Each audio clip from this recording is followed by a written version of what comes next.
In this video we'll talk about the theory of plate tectonics. There's a few different learning intentions I want you to know by the end.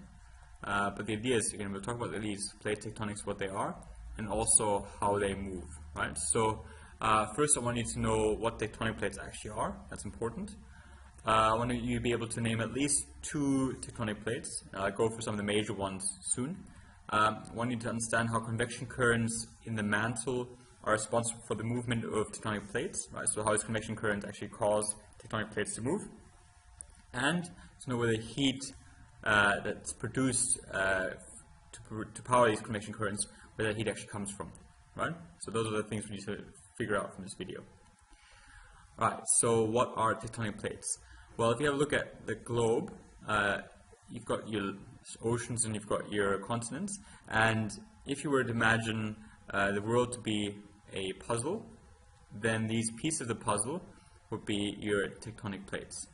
So these tectonic plates basically are just parts of the world, the crust on top, and the interesting part is actually these puzzle pieces can actually move in different directions. Right, so these pieces of crust, which are tectonic plates, they're not kind of fixed in place. They can move in either side, so back or forth. Now some of the major ones you should know would be the Pacific plate. So this is the Pacific plate right here. This one right there, that's your Pacific plate. That's where the Ring of Fire is close to. It's the Pacific plate. Then things like the Eurasian plate, which has Asia and Europe. So that's the Eurasian plate over there. Obviously we have the Australian plate as well, which is this one right there. It mainly has just Australia on it. That's the Australian plate. And those are three of the major plates.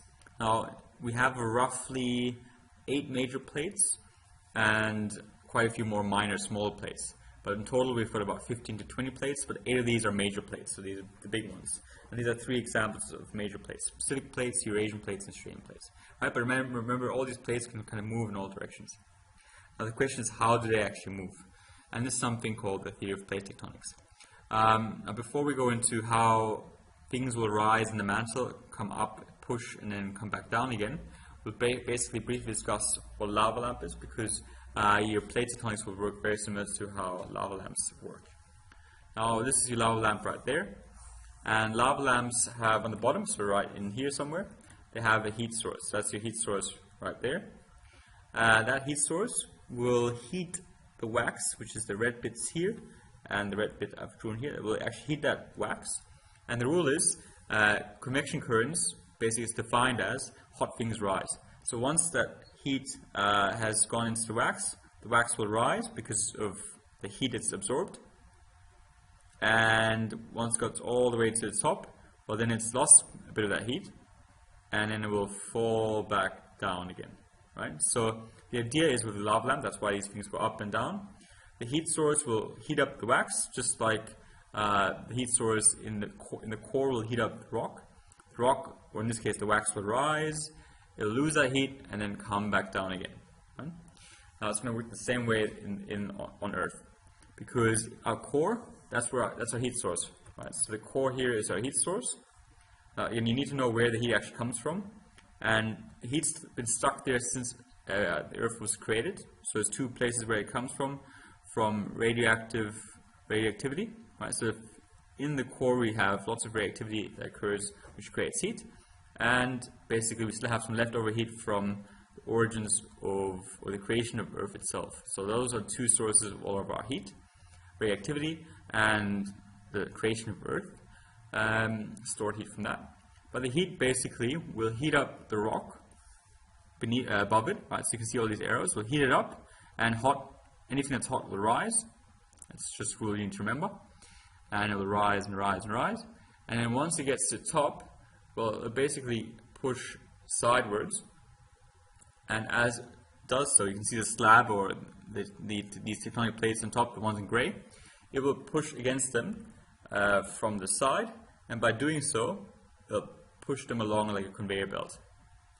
And after a while, it will have lost all of its heat, and when it does that, it will drop back down again, only needs to come closer to the heat source, and when it does, same thing happens. It gets heated up, and it goes back up, pushes against tectonic plates, pushes them along, and then comes back down again. Right? That's called the convection current.